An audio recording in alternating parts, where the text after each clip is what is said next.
Bonsoir à vous tous, vous regardez Sahel TV, tout de suite c'est le journal dont voici le sommaire.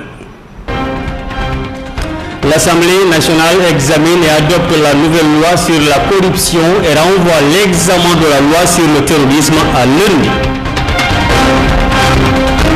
Au début était la volonté de recaser les populations des quartiers précaires de Nouakchott. À l'arrivée, ce sont les quartiers Tarhil.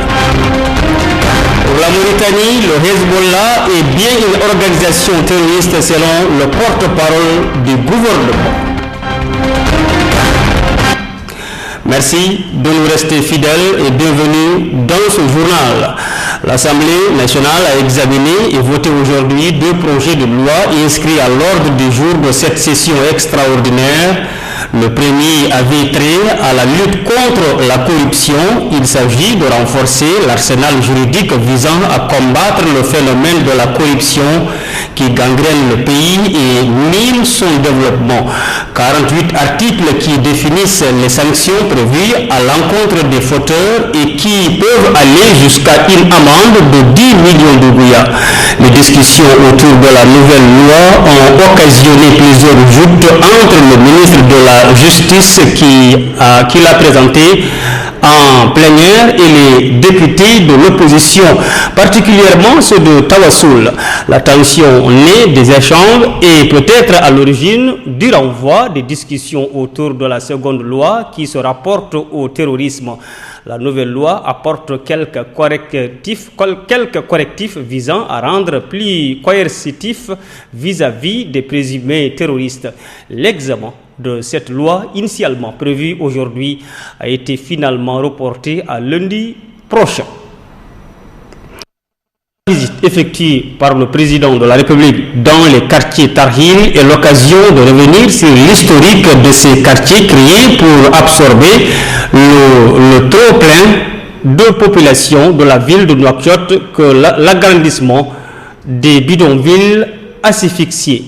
Compte rendu de Mohamed Lemine Seydi.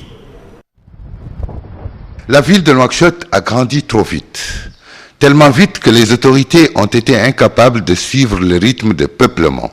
La naissance de quartiers précaires est la première conséquence de ce peuplement incontrôlé. D'abord les Kebba, puis les Gazra, des noms pour désigner ces quartiers qui ont connu un développement exponentiel dans les années 70, 80, 90, les pires années de l'exode rural. En 2000, la population de ces quartiers est estimée à 104 000 et en 2008, elle frise les 200 000.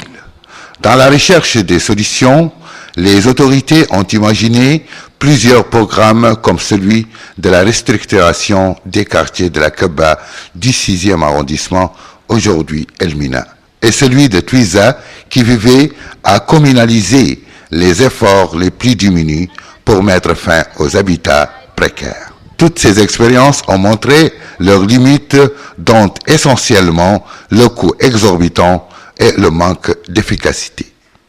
En 2008, le gouvernement a décidé de lancer le programme Tarhil sur fonds propres de l'État et qui a visé l'installation de près de 150 000 familles dans les zones de Toujinine, Aravet et Darnaï. 43 000 familles ont été enregistrées à Arafat, 40 000 à Toujinine et 13 000 à Darnaïm. La mise en place des infrastructures a alors commencé avant de déplacer près de 50 000 familles sur les lieux aménagés à cet effet. 25 écoles, 3 centres médicaux, 4 marchés, plus de 30 km de routes goudronnées et 100 km de pistes renforcées. Situé en plein désert, Tarhil n'est toujours pas totalement raccordé au réseau d'eau et d'électricité. L'absence de projet de développement a davantage exacerbé le problème du désœuvrement et l'hydre du chômage dont souffre la quasi-totalité des jeunes filles et garçons qui ont abandonné les bancs, à l'exception de ceux qui ont la chance de travailler dans les formels. Mohamed Lemine Seydi, le ministre de l'Environnement et du Développement durable a présenté une communication relative à l'adoption du tracé de la Grande Muraille Verte au Trarza. Cette communication propose l'adoption du tracé de la Grande Muraille Verte dans notre pays au niveau d'une zone pilote située dans la wilaya du Trarza, et ce, conformément aux recommandations de l'étude d'identification réalisée à cet effet. D'une longueur de 270 km sur une largeur de 20 km, ce tracé passe par les Mokata de Kermassen, Rosso, Mederdra, Erkiz et Boutelmit. Il traverse les communes de Kermassen, Mbalal, Rosso, Elkat, Mederdra, Tagilalet, Bareina, Erkiz, Boutalhaya, Entechit et Ajouer. Au cours du compte-rendu devant la presse, le ministre Hamidi Camara a expliqué de quoi il s'agit. Je vous propose de l'écouter. Il y a de cela une année, j'ai eu à présenter devant vous une communication qui était relative à la stratégie et au plan d'action de façon globale, c'est-à-dire au niveau national. Mais aujourd'hui, le document qui a été présenté, c'est un document qui est relatif au tracé de la wilaya du Trarza. Donc, cette communication, comme vous le savez, il était question qu'on fasse une zone pilote, à l'instar de tous les pays qui sont membres de l'Agence panafricaine de la Grande Muraille Verte, en préparatif du Conseil des ministres qui aura lieu dans les plus brefs délais au niveau de l'un des pays qui sont membres de l'Agence panafricaine de la Grande Muraille Verte. Donc chaque pays devait, lors de ce conseil, présenter un document pour une zone pilote. Donc la Mauritanie a eu à décider maintenant de faire un rapport définitif sur la zone de la wilaya du Trarza. Le Centre Sahel pour l'expertise et le conseil a organisé ce mercredi 15 mars à Nouakchott un atelier débat sous le thème Azawad 3 ans d'interventions internationales. L'occasion pour un groupe de chercheurs intéressés directement ou non d'évaluer la situation dans le septentrional malien. Ramatadeb. L'objectif général de cet atelier consiste à établir une réflexion sur les pistes de solutions politiques et sécuritaires pour une sortie de crise au Mali et la stabilité de la zone sahélo-saharienne. Créer un cadre d'échange entre les membres de l'Azawad directement impliqués, les diplomates et les experts internationaux et nationaux de la société civile mauritanienne. À cet effet, le président du Centre Sahel pour l'expertise et le conseil, M. Mohamed Abaoul Jeilani, a fait le point sur les résultats des opérations militaires étrangères 3 ans après au Mali. Comme vous le savez, le Mali, depuis 2013, est le théâtre d'intervention internationale. D'abord, une intervention de 2 pays qui sont la France et le Tchad à travers l'opération Serval pour stopper la progression des terroristes. Et plus tard, une résolution des Nations Unies a organisé une intervention internationale sous l'égide des Nations Unies à travers l'opération MINISMA où le bureau des Nations Unies au Mali, pour la stabilisation du Mali. Pour sa part, le porte-parole du Mouvement national pour la libération d'Azawad a souligné que cette rencontre organisée par le Centre Sahel vient à point nommé. Nous sommes à un moment où la question doit réellement se poser. La question de l'intervention internationale dans l'Azawad,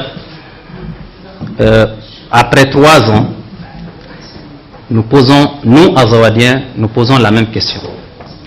Qu'est-ce que cela a pu apporter dans la stabilité du Mali en général et quel impact cela a pu avoir sur les populations de l'Azawad? Les participants ont appelé au rétablissement de la démocratie dans la région et au renforcement des mesures de sécurité pour éradiquer l'extrémisme et d'empêcher la propagation de la crise au Mali. Ils ont également souligné l'importance de la promotion de la bonne gouvernance permettant de répondre de manière positive aux attentes de l'opinion. Ramatadem, merci beaucoup. Conformément à la dernière décision du Conseil de la Ligue arabe, la Mauritanie considère le Hezbollah libanais comme une organisation terroriste.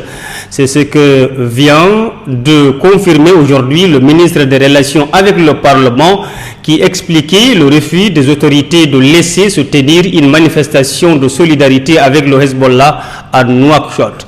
En effet, le renouveau démocratique de Mustafa Ould Abdelrahman avait tenté de manifester sa solidarité avec le parti libanais, longtemps considéré comme le symbole de la résistance à Israël. Et puis, après Bamako, Ouagadougou, Bissau, Cotonou, le groupe Azalai Hotels a inauguré aujourd'hui son unité à Nouakchott. Azalai Hotels Marhaba étant un hôtel 4 étoiles dirigé par Robert Maré.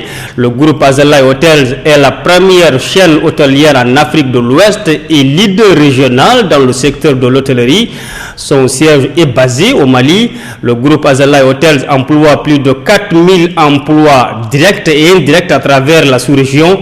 58 Mauritaniens, dont 18 femmes, ont été recrutés pour gérer l'unité de Nouakchott.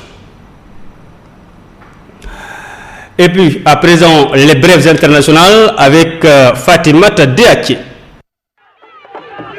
Le président sénégalais Macky Sall était en campagne à Thiès mercredi à 3 jours du référendum du 20 mars sur la révision constitutionnelle au Sénégal, qui prévoit notamment une réduction du mandat présidentiel de 7 à 5 ans. Une consultation annoncée le 16 février dernier par le président sénégalais après consultation du corps constitutionnel.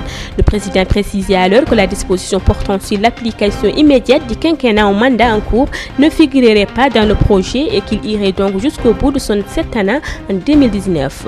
Des campagnes anti-constitution pour le non ont été menées par des mouvements citoyens et des partis politiques de l'opposition. Ces derniers accusent le président de manipulation et auraient dit CNO directement organisé un référendum sans demander l'avis du Conseil constitutionnel ou démissionner au bout de 5 ans pour provoquer un nouveau scrutin présidentiel. La question de la durée du mandat présidentiel en a soulevé d'autres, notamment sur le code électoral, les pouvoirs de l'Assemblée nationale et du Conseil constitutionnel. En Ouganda, la Cour suprême examine les recours déposés contre l'organisation du scrutin présidentiel qui s'est déroulé le 20 février dernier. Les avocats du président ougandais Yoweri Museveni affirment que leur client n'a commis aucune irrégularité lors du processus électoral qui a conduit à sa réélection. Kizza Besigye, qui a dénoncé un scrutin frauduleux, n'a pas été à mesure de déposer un recours devant la Cour suprême. Depuis la fin des élections, le leader de l'opposition a été placé en résidence éveillée par le pouvoir. Les audiences de la Cour suprême doivent se terminer en fin de semaine, mais la décision des 9 juges ne devrait pas être rendue avant la fin du mois de mars. L'Organisation mondiale de la santé a déclaré officiellement la fin de l'épidémie d'Ebola en Sierra Leone pour la deuxième fois, ce qui met un terme à sa transmission en Afrique de l'Ouest. L'OMS se joint au gouvernement de Sierra Leone pour annoncer la fin du récent épisode de maladie à virus Ebola dans le pays. La Sierra Leone était le dernier pays d'Afrique de l'Ouest encore concerné par ce virus. Le dernier cas a été détecté il y a 42 jours, soit 2 fois la durée maximale d'incubation de la maladie. Elle appelle toutefois la Sierra Leone, le Libéria et la Guinée à rester en alerte élevée à être prêts à répondre en cas de recrudescence. L'épidémie commence en décembre 2013 en Afrique de l'Ouest, la plus grave depuis l'identification du virus il y a 40 ans et a fait plus de 11 000 morts. Fatimata Deaké, merci beaucoup. C'est la fin de cette édition. Avant de nous quitter, le rappel des titres. L'Assemblée nationale examine et adopte la nouvelle loi sur la corruption et renvoie l'examen de la loi sur le terrorisme à lundi. Au début était la volonté de recaser les populations des quartiers précaires de Nouakchott. À l'arrivée, ce sont les quartiers Tarhil. Pour la Mauritanie, le Hezbollah est bien une organisation terroriste selon le porte-parole du gouvernement. Merci de nous rester fidèles et passer des bons moments en compagnie de nos programmes. Bonsoir à toutes et à tous.